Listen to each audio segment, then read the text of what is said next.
하나님은 세 분이세요.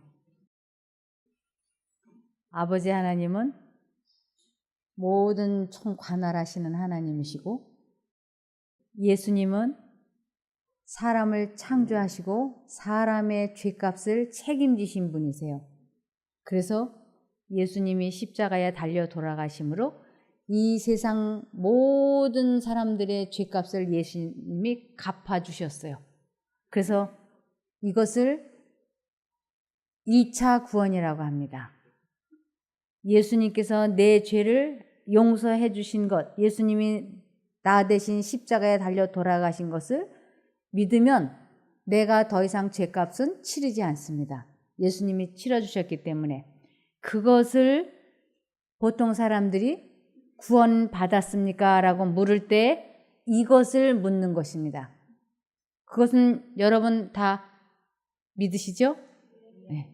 그럼 2차 구원이라고 하는 것은 이제 예수님이 내 죄를 다 용서해 주셨으니까 이제 더 이상 죄가 지어지지 않는 그 상태로 들어가는 것입니다. 그래서 다시 말씀을 드리면 죄와 싸워서 이기는, 죄를 다스리는 생애가 끝까지 될 때 이것을 온전한 구원이라 그래요.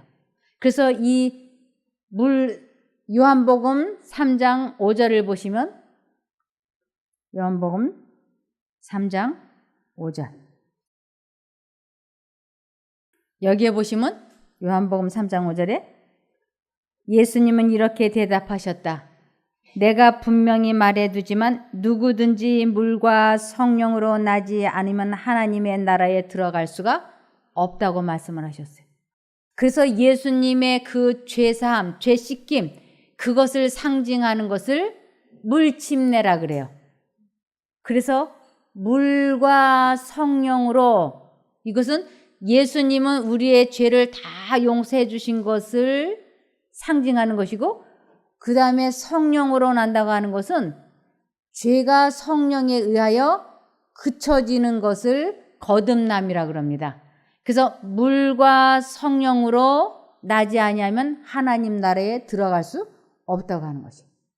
우리들은 교회에서 물침례는 다 받으셨어요. 예수님이 내 죄를 용서해 주셨다고 하는 것을 마음으로 믿는 사람은, 이것을 받아들이는 사람은 침례를 받는 것입니다. 그러면 이 침례를 받자마자 그때부터는 무슨 일이 시작되느냐 하면 성령 침례를 받는 생애가 시작이 되는 것이에요. 그래서 이 성령 침례를 받는다고 하는 것은 대단히 중요합니다. 그러나 대부분의 사람들이 교회는 다니면서 물 침례는 받았는데, 세례는 받았는데, 영세는 받았는데 무슨 일은 일어나지 않고 있느냐면 성령 침례를 받는 생애는 안 되고 있는 것이에요. 그래서 우리가 죄가 그쳐지지 않고 죄가 계속 이어지고 있다고 하는 것입니다. 이것을 성령은 갱생시키는 주선자로서 주시는 바 되었으며 이분이 없이는 그리스도의 희생이 아무 소용도 없을 것이다. 악의 세력은 여러 세기 동안 강해졌으며 이 사단의 속박에 사람들이 복종당하게 된 것은 놀라운 일이었다. 죄는 신성의 제3위의 강력한 작용을 통하여만 물리칠 수 있고 이겨낼 수 있으며 그분은 제한된 능력을 가지고 오시는 것이 아니라 하나님의 능력이 충만한 가운데 오실 것이었다. 세상의 구주께서 이루신 일을 효력 있게 만드시는 분은 성령이시다. 성령은 마음을 순결하게 만드신다. 성령을 통하여 신자는 거룩한 품성을 나누어 가지는 자가 된다. 그리스도께서는 모든 유전적이며 배양된 악의 성향들을 이기며 당신 자신의 품성을 당신의 교회에 새기는 거룩한 능력으로서 당신의 성령을 주셨다.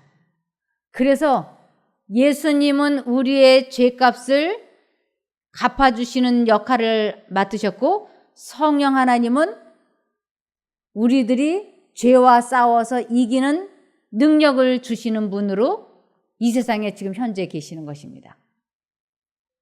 그래서 아무도 내가 지금 구원받았다라고 말할 수가 없는 것이에요. 무엇은 받았다고 확실하게 말할 수 있느냐면 예수님이 내 죄를 용서해 주셨다고 하는 것을, 그거는 우리 모두가 믿고 있는 것입니다. 그래서 우리는 물침례를 받았죠. 그런데 이제 무엇이 남아있느냐면 성령 침례 받는 일은 내 생명이 멈추는 그때까지 계속 이어지는 것이에요. 이것을 이렇게 설명하고 있습니다. 여러 해 동안 진정한 그리스도인 경험을 누린 사람일지라도 사단의 공격에서 제외된 것이 아니다. 지혜롭고 유능한 솔로몬까지도 속에서 일어나는 죄된 생각과 외부에서 오는 유혹과의 싸움에 지고 말았다. 솔로몬의 실패는 우리들에게 사람의 지적 능력이 아무리 뛰어나고 그가 과거에 아무리 충실히 하나님을 섬겼다고 할지라도 결코 자신이 지혜와 성실을 안심하고 의지할 수 없다는 사실을 가르치고 있다. 그래서 아무리 신앙생활을 과거로부터 지금까지 잘하고 있다 할지라도 내가 구원받았다라고 말할 수 있는 사람은 없는 것이에요. 그래서 여기 성화란 한순간, 한시간, 하루의 일이 아니라 필생의 사업이다. 이것은 고양된 행복감으로 얻어지는 것이 아니라 끊임없이 죄에 대하여 죽고 그리스도를 위하여 사는 일의 결과이다. 나약하고 때때로 중단되는 노력으로는 잘못들을 바로잡을 수 없고 품성의 개혁을 단행할 수 없다. 오로지 끈기 있는 노력, 괴로운 훈련, 쓰라린 투쟁에 의해서만 승리할 수 있다. 어느 날에도 우리는 내일 우리의 투쟁이 얼마나 처절하리라는 것을 알 수 없다. 사단이 통치하는 한 우리에게는 복종시켜야 할 자아가 있고 극복해야 할 얽매이게 하는 죄악이 있을 것이다. 그러므로 생명이 계속하는 한 멈추는 데가 없을 것이며 우리가 도달해서 내가 완전히 이루었다고 말할 수 있는 지점이 없을 것이다. 성화란 필생의 순종의 결과이다. 그래서 사도 바울이 고린도전서 9장 27절을 보시면 이 신약 성경을 14권이나 썼던 사도 바울이 내가 내 몸을 쳐서 복종시키는 것은 내가 남에게 전도한 후에 오히려 나 자신이 버림을 당할까 두렵기 때문입니다. 사도 바울도 자기가 내가 구원받았다, 완전하다, 온전하다라고 말할 수 없었어요. 왜냐하면 내일 자기가 어떻게 실수할지 모르기 때문에. 그러므로 고린도전서 10장 12절을 보시면 그러므로 선줄로 생각하는 사람은 넘어질까 조심하십시오. 지금 내가 자신과의 싸움에서 잘 승리하고 있고 아주 지속적으로 신앙생활을 잘 하고 있다고 생각되는 사람일수록에 조심하라고요.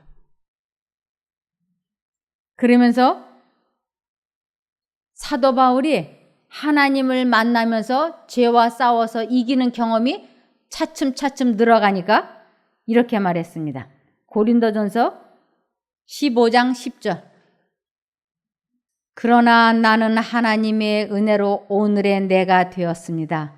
나에게 베풀어 주신 하나님의 은혜는 헛되지 않았습니다. 나는 사도들 가운데 어느 누구보다도 더 열심히 일하였습니다. 그러나 이렇게 한 것은 내가 아니라 나와 함께 하신 하나님의 은혜입니다. 그래서 사도 바울은 언제나 근신하고 깨어 있어야 된다고 말씀하고 있는 것입니다. 자기가 조금이라도 하나님을 의지하지 않고 딴 생각을 선택하게 되면 그는 죄의 포로가 다시 될 것을 잘 알고 있기 때문입니다. 만일 그대들이 전적으로 하나님께 스스로를 굴복시키고 그분의 은혜가 그대의 교만한 마음을 정복하도록 한다면 하나님께서 그대 모두에게 소중한 승리를 주실 것이다. 그대들의 자기 의는 하나님께 아무 소용이 없다. 발작적으로 이따금 생각난 듯이 행하거나 성급한 마음에서 행하는 일이 결코 있지 말아야 한다. 몇 번의 미약하고 간헐적인 노력으로는 잘못을 바로잡을 수 없고 품성 속의 개혁을 이룰 수가 없다. 성화는 하루나 한 해 동안의 사업이 아니라 평생의 사업이다. 지속적인 노력과 계속적인 활동 없이 신령한 생애의 발전은 있을 수 없으며 승리의 멸관을 결코 얻을 수 없다. 그래서 발작적으로 며칠 아니면 가끔 이렇게 해가지고는 이 자신의 악습을 고칠 수도 없고 끊을 수도 없다고 하는 것입니다. 그래서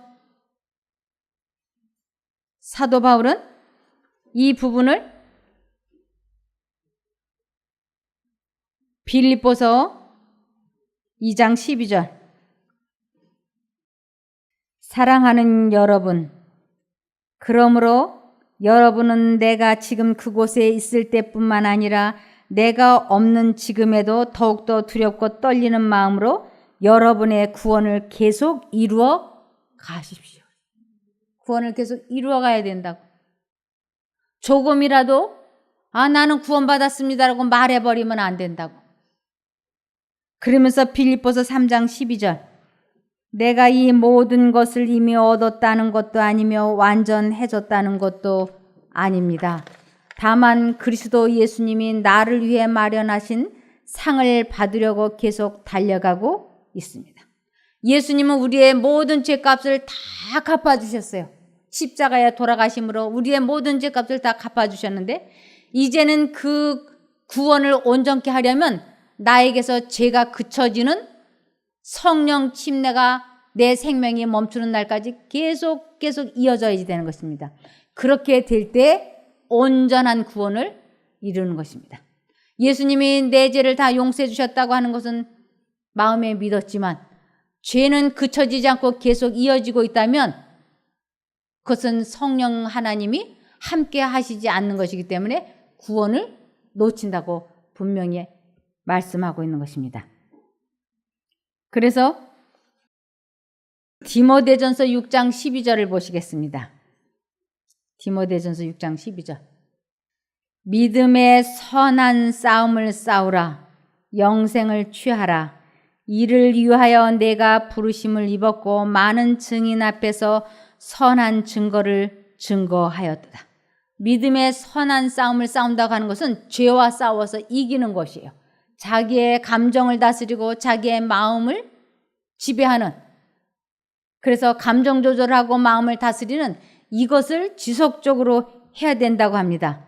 이것을 또 다르게는 영생을 취하라. 그래서 영생을 내가 쟁취해야 되는 것입니다.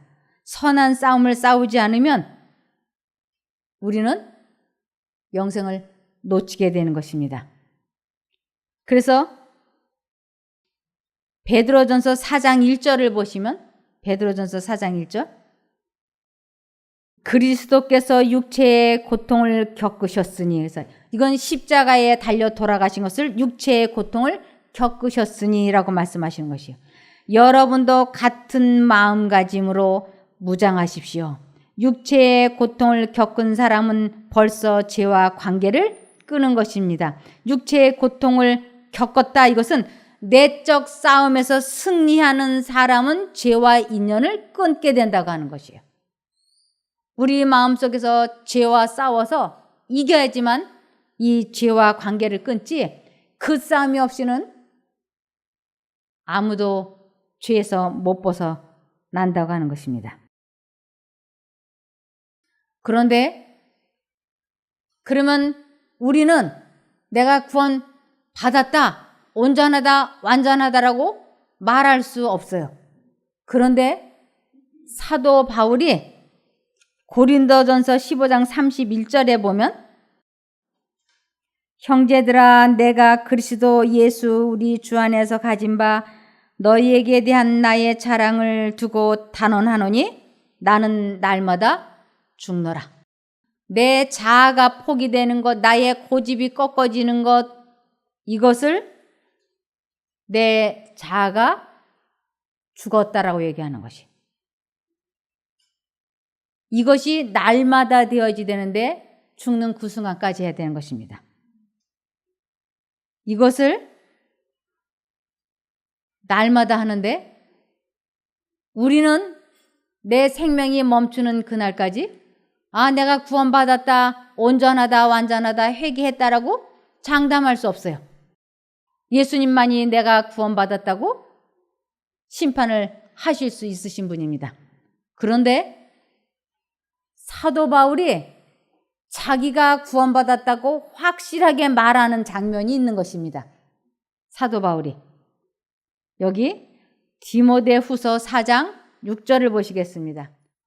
네, 여기 보면 이미 하나님께 제물로 드려진 나에게 세상을 떠날 때가 가까웠습니다. 이제 사도 바울은 제물로 하나님께 드려졌다고 하는 건 이제 순교할 시간이, 자기가 죽을 시간이 이제 임박한 것을 알았어요. 이제 더 이상 시간이 없어요. 그러면서 이제 자신의 구원을 확실하게 말하는 때가 이때입니다. 내가 선한 싸움을 싸우고 모든 일을 다 마치고 믿음을 지켰으니 이제 남은 것은 의의 면류관을 받는 일 뿐입니다. 이 의의 면류관을 받는다고 하는 것은 영생의 상을 이제 받는 것이에요. 확실하게 알고 있는 것입니다. 이것은 의로우신 재판장이신 주님이 재림하시는 날에 나에게 주실 것이며 나에게만 아니라 주님이 다시 오시기를 사모하는 모든 사람들에게 주실 것입니다. 그럼 사도 바울은 이제 자기가 내일 죽을지 일주일 후에 죽을지 이제 순교를 당할 터인데 어떻게 이렇게 자기가 구원받을 것이 확실해서 의의 면류관, 생명의 면류관을 받을 거라고 확신할 수 있는가? 그것은 이렇기 때문에 그가 말을 할 수 있었던 것입니다. 그리스도와의 연결을 통하여 생명을 얻는다. 그리스도를 개인의 구주로 믿음으로 연합은 이루어진다. 죄인이 그의 결점을 그리스도의 장점에, 그의 텅 빈 것을 그리스도의 충만하심에, 그의 연약함을 그리스도의 항구적인 능력에 연합시킨다. 그때에 그는 그리스도의 정신을 가진다. 그리스도의 인성이 우리의 인성에 감응되며 우리의 인성이 신성에 감응된다. 이와 같이 성령의 역사를 통하여 인간은 거룩한 품격을 나누어 가지는 자가 된다. 인간은 사랑받으신 분이신 예수 안에서 받으시는 바 된다. 항구적으로 예수님과 사도 바울은 끊임없이 생각을 주고받았어요. 이것이 항구적으로 될 때 구원을 이루었다고 하는 것이에요. 사도 바울은 자기가 하나님을 만나기 전의 생에는 그렇게 오랫동안 신앙생활을 잘한다고 자기가 생각을 했던 때가 있었어요. 사도 바울은 보통 사람과는 달랐어요. 왜냐하면 그는 히브리인 중에 히브리인이고 순수 혈통의 베냐민 지파 사람이고 가말리엘 수하에서 공부를 하고 그는 8일 만에 할례를 받고 유대인 중에 유대인이고 사람의 눈으로 볼 때는, 사람의 평균으로 볼 때는 자기는 완전한 사람이었어요. 그래서 율법의 의로는 흠이 없는 사람이라고 장담을 했던 사람이에요.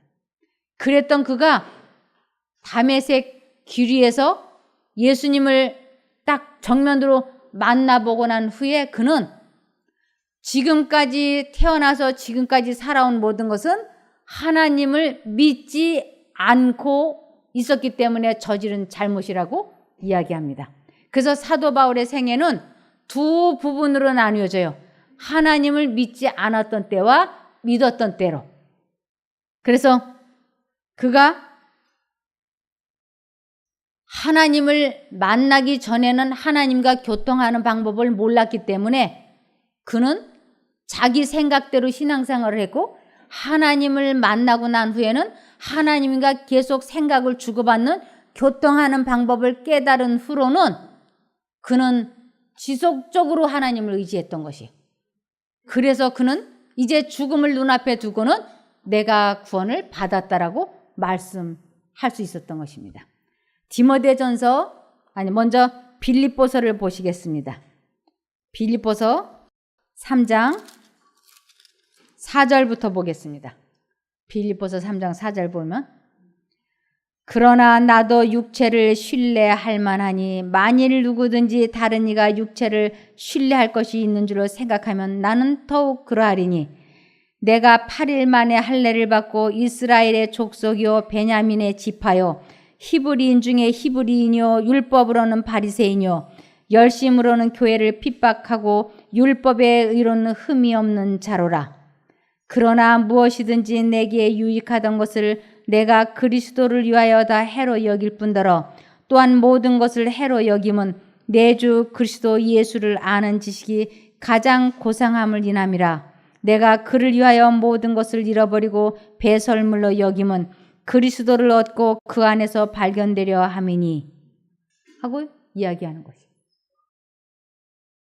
그러면서 디모데전서 1장 13절을 보시면, 그가 예수님을 만나고 나서 뭐라고 얘기하냐면, 내가 전에는 회방자요 핍박자요 포행자였으나 도리어 긍휼을 입은 것은 내가 믿지 아니할 때에 알지 못하고 행하였습니다. 예수 그리스도를 알지 못한다고 하는 것은 하나님을 믿지 않는 것으로 간주가 되는 거지.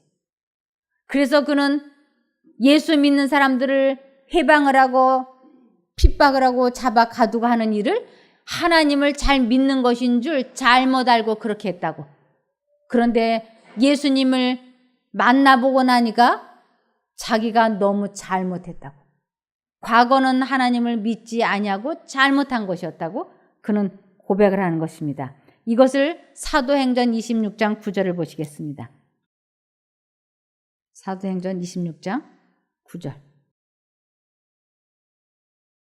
나도 나사렛 예수의 이름을 대적하여 범사를 행하여야 될 줄 스스로 생각하고 예루살렘에서 이런 일을 행하여 대제사장들에게서 권세를 얻어가지고 많은 성도를 옥에 가두며 또 죽일 때에 내가 가편 투표를 하였고, 또 모든 회당에서 여러 번 형벌하여 강제로 모독하는 말을 하게 하고 저희를 대하여 심히 격분하여 외국성까지도 가서 핍박하였고, 그 일로 대제사장들의 권세와 위임을 받고 다메섹으로 갔나이다. 왕이여, 때가 정원화되어 길에서 보니 하늘로서 해보다 더 밝은 빛이 나와 내 동행들을 둘러 비추는지라. 우리가 다 땅에 엎드러짐에 내가 소리를 들으니 히브리 방언으로 이르되, 사울아 사울아 내가 어찌하여 나를 핍박하느냐. 가시채를 뒷발질하기가 내게 고생이라. 내가 대답하되 주여 니시니까 주께서 가라사대 나는 내가 핍박하는 예수라. 이 길에서 예수님을 이렇게 직접 대면하고 나서 사도 바울은 하나님을 알지 못하고 신앙생활을 잘못했다고 하는 것을 그가 이렇게 고백하는 것이에요. 그래서 이 세상에서 하나님을 믿는다고 하면서 가장 중요한 게 뭔가? 예수 그리스도를 체험해 보는 일, 예수 그리스도를 아는 자만이 영생을 얻는다고 되어 있는 것이에요. 요한복음 17장 3절입니다. 영생은 곧 유일하신 참 하나님과 그의 보내신 자 예수 그리스도를 아는 것이니라. 예수 그리스도를 안다고 하는 것은 그분의 성령의 능력으로 죄와 싸워서 이기는 체험을 하는 것을 예수 그리스도를 안다라고 하는 것이에요. 그래서 물과 성령으로 거듭나지 아니하면 하늘나라를 볼 수 없고 들어갈 수 없다고 하는 것입니다. 진리가 생애 속에 항구적으로 거하는 원칙이 될 때 영혼은 거듭난다. 이 거듭남은 썩어질 씨로 된 것이 아니요 썩지 아니할 씨로 된 것이니 하나님의 살아있고 항상 있는 말씀으로 되었다. 이 중생은, 이 거듭남은 그리스도를 하나님의 말씀으로 받아들인 결과이다. 성령에 의하여 거룩한 진리가 마음에 명각될 때 새로운 생각이 일깨워지고 지금까지 잠자고 있었던 힘들이 분기되어 하나님과 협력한다. 그래서 사도 바울은 그 다메섹 길에서 예수님을 만나보고 난 후에야 자기가 과거에 하나님에 대해서 전혀 알지 못했다고, 그분의 능력으로 죄와 싸워서 이겨본 경험이 없는 것은 하나님을 알지 못하는 것이고 하나님을 믿지 않는 것이라고 그의 생애를 두 부분으로 나누어 놓은 것이에요. 그러면서 그는 매 순간마다 하나님을 불러서 죄와 싸워서 이기는 생애가 지속적으로 되고 있는데 이제 자기가 죽을 날이 가까운 것이, 이제 회개할 것이 없는 회개의 정점에 이르는 것이에요. 이런 것을 자기가 보았을 때 이제 자기에게 어떤 일이 일어난 것을 알았느냐면 생명의 면류관을 자기가 쓰게 될 것을 확신할 수 있었던 것입니다. 그래서 디모데후서 4장 6절을 다시 보시면 이미 하나님께 제물로 드려진 나에게, 제물로 드려졌다고 하는 것은 순교하기로 된 나에게 세상을 떠날 때가 가깝습니다. 내가 선한 싸움을 싸우고, 이 선한 싸움, 자신과의 싸움에서 승리하는 것을, 선한 싸움을 싸우고 모든 일을 다 마치고 믿음을 지켰으니 이제 남은 것은 의의 면류관을 받는 일 뿐입니다. 이러한 우리들도 자신과의 싸움에서 이기는 이 투쟁이 지속적으로 될 때, 그때 내 생명이 멈추면 우리도 생명의 면류관을 받을 수 있는 것입니다. 그래서 이것은 의로우신 재판장이신 주님이 재림하시는 날에 나에게 주실 것이며 나에게만 아니라 주님이 다시 오시기를 사모하는 모든 사람들에게 주실 것입니다. 하고 말씀하는 것입니다. 로마서 6장 20절. 로마서 6장 20절. 너희가 죄의 종이 되었을 때는 의에 대하여 자유하였느니라. 우리가 죄를 지을 때는 의, 하나님에 대하여 자유하였다고 하는 것을, 이 부분을 뭐라고 설명하느냐면 현대인의 성경으로, 이것을 현대인의 성경에는 여러분이 죄의 종이었을 때에는 의, 하나님과는 아무 상관이 없었습니다라는 뜻이에요. 그러니까 하나님과 아무 상관이 없다는 건 뭐예요? 구원이 없다는 것이에요. 요한복음 14장 30절. 이후에는 내가 너희와 말을 많이 하지 아니하리니 이 세상 임금이 오겠음이라. 그러나 저는 내게 관계할 것이 없으니. 이제 예수님이 십자가에 달려 돌아가실 시간이 임박했어요. 그래서 이제 십자가에 달려 돌아가실 것이기 때문에 제자들과 대화를 나눌 수 있는 시간이 없게 된 것이에요. 그래서 이후에는 내가 너희와 말을 많이 하지 않겠다. 그러나 내게는 누가 올 거라고? 사단이, 이 세상 신이, 이 세상 임금이 내게 올 거라고, 나를 죽이기 위하여. 그러나 저는 내게 관계할 것이 없다고 하는 것을 요한복음 14장 30절 현대어 성경에는 너희와 이야기할 시간도 이제는 얼마 남지 않았구나. 이 세상에 악한 통치자가 오고 있다. 그러나 그는 나를 지배할 능력이 없다. 그래서 예수님은 언제나 하나님만 의지하고 살았기 때문에 사단과는 전혀 관계가 없는 것이에요. 근데 우리는 하나님과는 전혀 관계없이 죄만 짓고 살았기 때문에 하나님에게 관계가 없었고, 예수님은 우리와 반대예요. 하나님께만 의지하고 살았기 때문에 사단과는 전혀 관계할 것이 없는. 그러나 이제부터 우리는 다시 시작을 해야 되는 것입니다. 이제부터 우리는 마음속에 두 가지 생각이 들어올 때 사단의 죄된 생각을 받아들이지 않겠다고 굳게 결심을 하고 하나님을 선택해서 부르면 죄에 대해서는 죽고 의에 대해서는 산자가 되는 것이에요.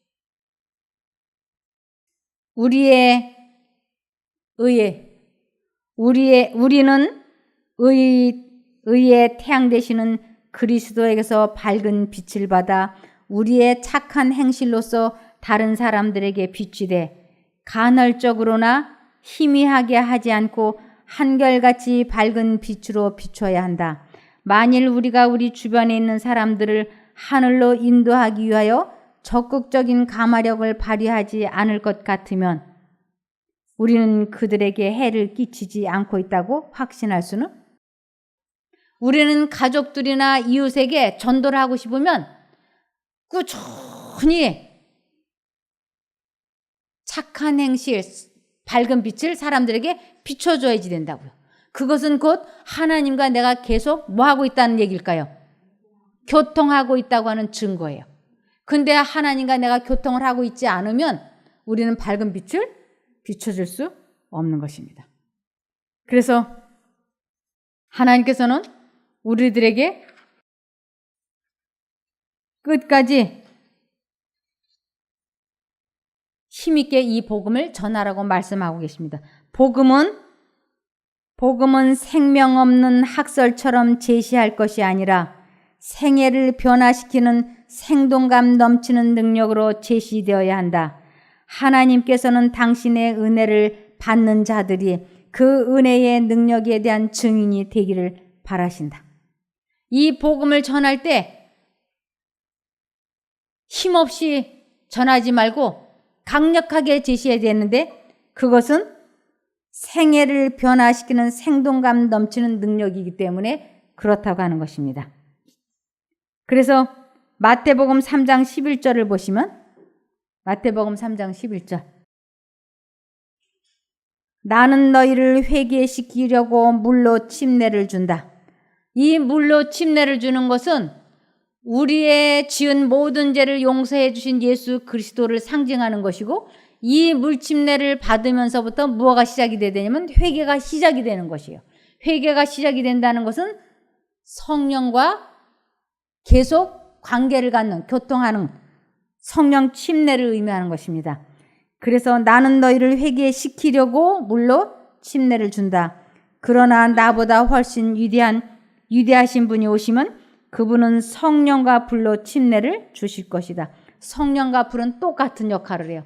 마음속의 죄를 소멸시키는 역할을 하는 것입니다. 그분은 너무나도 위대하셔서 나는 그분의 신발을 벗겨드릴 자격도 없다. 그래서 베드로후서 3장 9절을 보시면 어떤 이들이 생각하는 것과 같이 주님께서는 약속을 더디 지키시는 것이 아닙니다. 도리어 여러분을 위하여 오래 참으시는 것입니다. 하나님께서는 아무도 멸망하지 않고 모두 회개하는 데에 이르기를 바라십니다. 회개. 죄와 인연을 끊는 그 정점까지 가는 것을 회개라고 하는 것이에요. 담배를 피우면 안 되는데 이것은 회개를 시키기 위한 시작점이에요. 담배를 피우면 안 되는데 그런데 담배를 완전히 끊는 그 정점까지 간 것을 회개했다고 얘기하는 것이. 근데 우리는 주로 회개 그러면 잘못한 것을 인정하고 눈물 흘리고 고백을 하면 하나님이 내 회개를 받아주고 나를 용서해 주셨다고 생각하는데 그는 죄를 지은 것을 인정한 것이지 회개는 아닌 것이에요. 회개는 술 마시면 안 되는 데가 시작점이에요. 그래서 술을 완전히 끊는 그 정점까지 간 것을 회개했다고 하는 것입니다.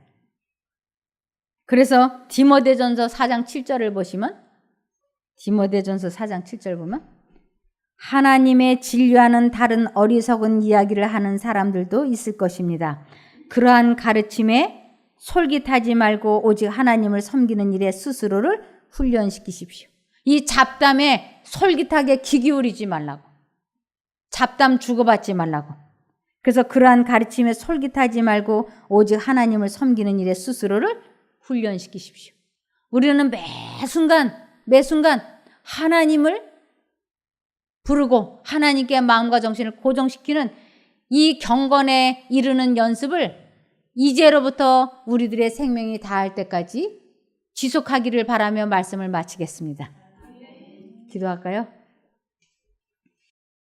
하늘에 계신 저희들의 아버지 하나님, 오늘도 저희들이 구원을 얻을 수 있는, 받을 수 있는 귀한 진리를 배웠습니다. 이렇게 배운 것을 잊어버리지 말고 실제적으로 저희가 적용해보고 경험케 하여 주시옵소서. 이 진리를 지속적으로 항구적으로 잘해서 구원을 이루는 저희가 되게 복 주시기를 예수님 이름으로 기도드리옵나이다. 아멘.